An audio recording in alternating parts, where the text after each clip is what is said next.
Welcome back to the SampanViking on China channel.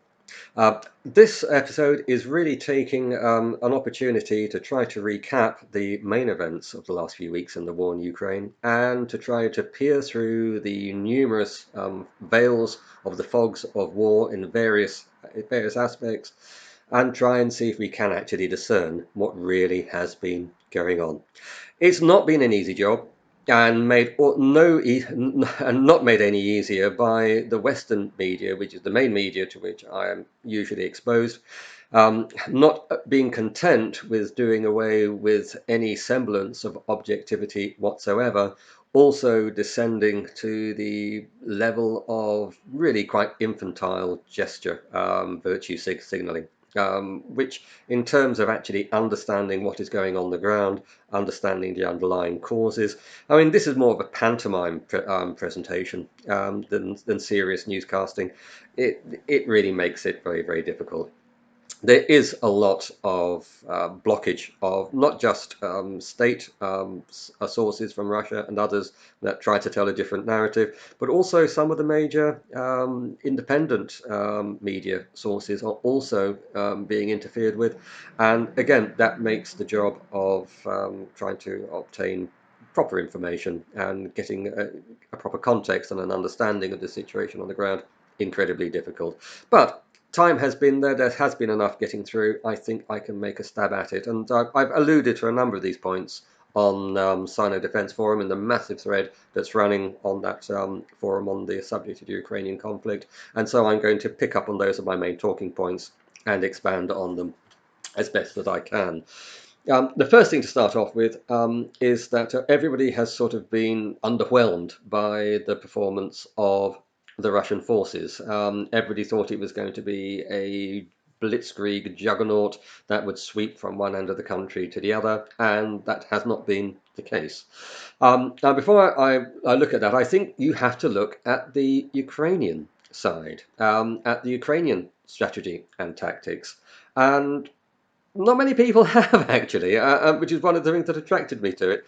And when you looked at it, you saw that there wasn't actually very much there to look at all. Tactically, I have to admit they put up a sterling fight. You can't take that away from many of the Ukrainian formations, far better than anybody thought they would.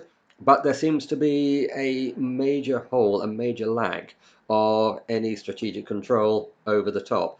Beyond the tactical, there is no strategic thought there at all, and this I think is quite obvious. And it may well have been that political considerations have overridden military considerations. That these things do happen, but it's never a good idea to let your politicians take over the running of the war, just as it's not really a good idea to let your generals take over the running of a government. Um, it is quite obvious that if once you knew an invasion force was coming your way, a big one and a modern one and a powerful one, that you needed to get your position set up on the most defensible position you could find. And in the Ukraine, that is the west bank of the Dnieper River. Had the Ukrainian army fallen back to that point, they would have been in a very strong defensive position from north to south of the country. Yes, they would have had to have conceded territory, and it seems to me is that the politics has overridden the military common sense on this, not to withdraw an inch of from the Eastern Territory. But all this means is that the Ukrainian army has been encircled where it stood and is now in danger of being annihilated. And I think that this surprising decision by the Ukrainian army is what caught the Russian army off guard. I think the Russians assumed that the only logical, sensible thing to do for the Ukrainians was to head back to the Dnieper River as quickly as they could. And so the initial days would be a dash for the river. And then, to their surprise, going into, as the Russians came forward, they went into settlements that they thought were going to be empty. They found the Ukrainian army there. And so from going from a sprint, they had to go to a crawl in order to make sure that they weren't running into ambushes and traps and all the rest of it, because the Ukrainian army had not fallen back to a defensive line.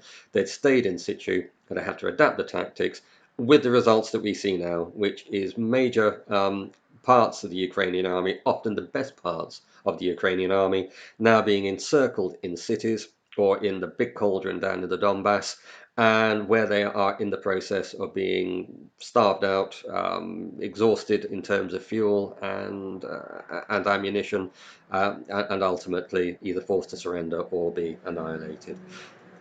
Had they fallen back to the Dnieper River, yes, they would have conceded a large swathe of territory, but it meant that the Ukrainian state would have had an army at its disposal, which would have been a powerful negotiating tool for when the time comes that the talking must start in earnest to actually reach a settlement.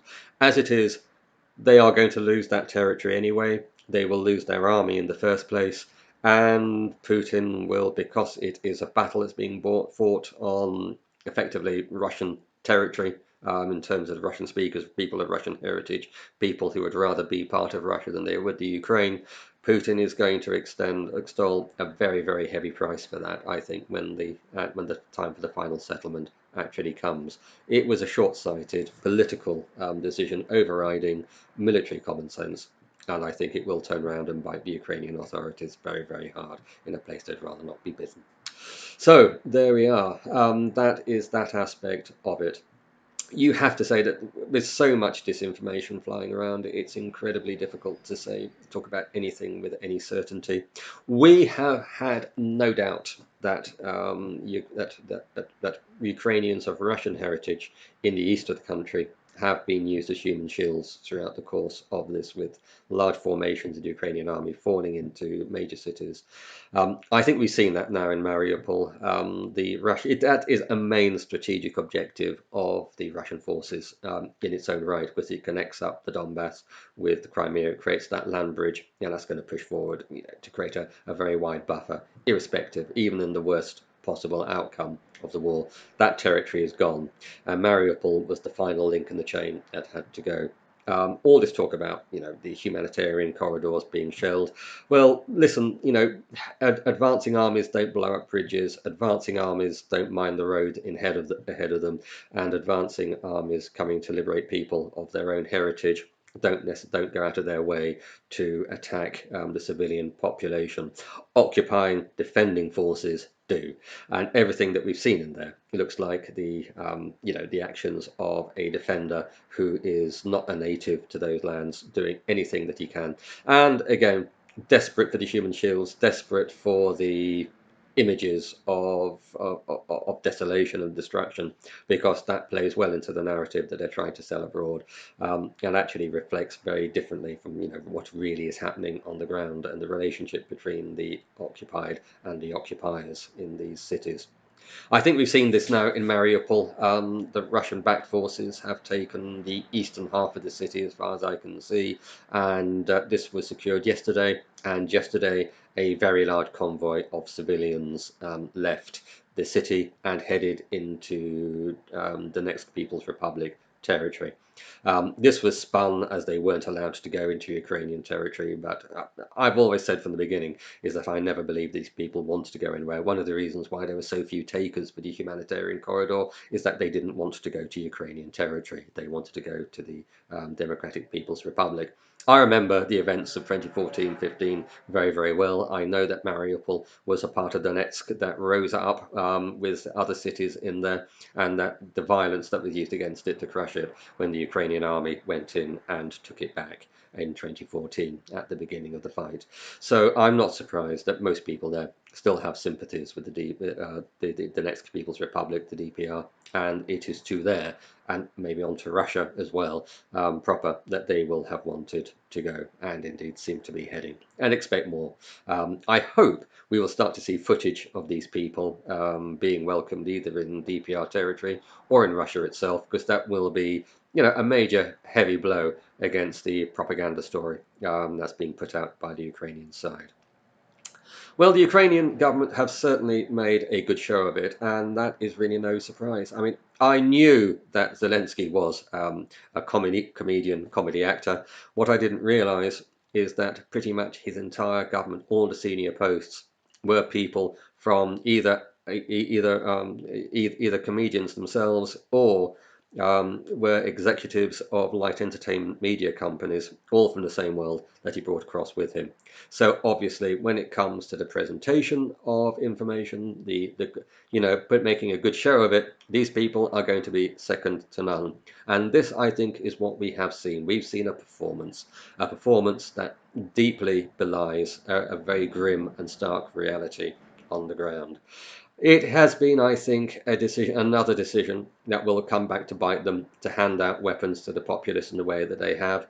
I keep hearing stories about law and order breaking down in the big cities where these weapons have been handed out. That Kiev is widely looted, that there are armed gangs roving the streets, shooting at each other, and that the barricades we're seeing going up into in a lot of these urban areas isn't so much to keep the Russians out, but to keep the gang next door in the next neighborhood out, as much as anything else. It's a pretty grim story. And we keep hearing other things as well. I'm not going to go into them. What I think we are now in terms of the next situation. The fall of Mariupol seems to be just a matter of days away. We are watching the big fight in the Donbass unfold now in its critical phase. Here it's up to 60,000 of Ukraine's best troops are now stranded in this cauldron, encircled and coming under attack. As soon as Mariupol is cleared, another huge tranche of Russian troops and local militias are going to be released, and they will join that fight. And that impact, I think, will be the nut that starts to crack. And once the Donbass is cracked, all that force will then be ready to sweep across the remainder of the eastern Ukrainian territory up to the Dnieper and maybe beyond. I mean, certainly Odessa seems to be a story that is yet to be told. This is quite interesting, actually. I will say this, I hadn't meant to go on for quite this long, but this does seem to be a story that Odessa does seem to be a fairly key component in this story. It's certainly being defended very, very hard, and the Russians are keen to push for it very, very hard. I'm sure that will come in time. I have heard said that Putin himself would have preferred to have waited a couple of years to have this reckoning with the Ukrainian regime.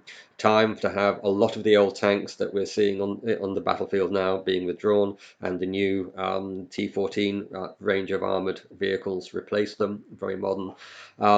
But obviously something was going on that disturbed him to the extent where he knew he couldn't wait. We know about the biolabs. Despite US denials, we had no less than Victoria Nuland, the mother of Maiden, confirmed that they exist, and that she was terrified of whatever is in there being found by the Russians, because that would be like a smoking gun or whatever it is they were planning. I've also heard that separate to that, and perhaps not unconnected, is that the US were in the process of building an actual military base, not NATO base, a US military base in around Odessa, obviously not a million miles away from Romania in that sense. Control to keep a foothold in the Black Sea there, and more importantly, to try to repeat in the Ukraine what the Russians successfully did in Syria, which was by establishing a military toehold in the country, you make it no-go territory for the other powers, because another major power, another nuclear power, have got their towel over that particular deck chair. That does make sense. That would be something that Putin either had to go now or give up entirely, and that is a red line he couldn't give up entirely. He had to go now, albeit rather earlier than he would have liked. Just a quick word about the military performance. Again, a lot of cycles and clips being recycled endlessly, a lot of editing to make certain events look a lot worse than they are. These are a lot of the Russian kit. As I said, it was already earmarked for scrappage, very old T-72 variants, and old equipment tends to break down because of its old. I mean, it's as simple as that. So a lot of the footage we've seen, tanks that really weren't intended to go on active combat service ever again, were put on active combat service, and yes, they were vulnerable to anti-tank weapons. Yes, they're vulnerable to breaking down, but a lot of the ones we saw simply were broken down or disabled to a point where they couldn't be moved. The important thing is the crews got out, and very few of the crews were killed in the process. As the army continued to advance, they would simply recover these vehicles and take them back and either get them repaired, fitted up and repaired, and back into the field again. So the actual tank losses, in actual losses, are probably quite small in relation to those that have actually been cited, because those vehicles, they weren't destroyed, they were picked up later and brought back into active usage. And even if they are destroyed, it doesn't make that much difference. They got plenty of them, and these are all tanks that were going to be scrapped in a couple of years anyway. In many ways, better for them to have a Viking funeral than to have a straw death in the scrapyard. So that's I think is the way to look at that. Um, some of the stories, if you believed half of what the media were telling you, you'd be wondering, when is the Ukrainian army going to take Moscow? The Ukrainian army is not winning this war. They are being defeated. They were given bad strategic options in the beginning in making them stay where they were. They are now surrounded. They are now being destroyed. And to a degree, it actually becomes difficult for me to predict what Putin will do next with all the sanctions put against him, with nothing else to go, with all the damage he's had to inflict on Russian-speaking areas, against Russian-speaking people in Russian heritage. I think that is going to make him very, very angry, because he will see that as a deliberate policy, simply a spiteful policy. And I wouldn't be surprised if that spite is then returned on the rest of the country, when originally there was no intention to inflict such spite. So all that has happened, the Ukrainians made bad decisions. They're going to lose their army and simply enrage the Russian state to a degree where it takes a revenge on the rest of non-Russian Ukraine to a degree that otherwise they wouldn't have wished to do. And I think that once we start to see a movement into areas where there aren't many Russian speakers, I think the restraint we've seen so far, the one hand behind the back in terms of the use of air power and artillery, will go out of the window, and there will be punishment attacks against major Ukrainian cities that are not associated with the Russians in that extent. Anyway, I'm going to wind up there. We will see what happens over the course of the next few weeks. It will seem pretty slow for people that are used to the 24/7 endless news round of 24/7 news. But in actual days, it's still less than 3 weeks. It's a very, very fast progress for a war by any standards. The Americans would still be flying endless bombing raids, aerial attacks by now. The ground troops would never even have gone in. So always remember, sauce for the goose is sauce for the gander. Just look at what happened when the West attacked countries, and then compare that to what you see with the Russians doing, which you can actually get some accurate information. Thank you very much for joining me. I hope you've enjoyed this video. If you have, please press like. If you would like other people to hear what I have to say, hit the share button. If you would like to leave a comment, please do so. I will reply just as quickly and as relevantly as I can where it's possible to do so. And if you're not a subscriber, please do. It is free, and it does help this channel to grow. I hope you've enjoyed, and I hope you will join me on the next video.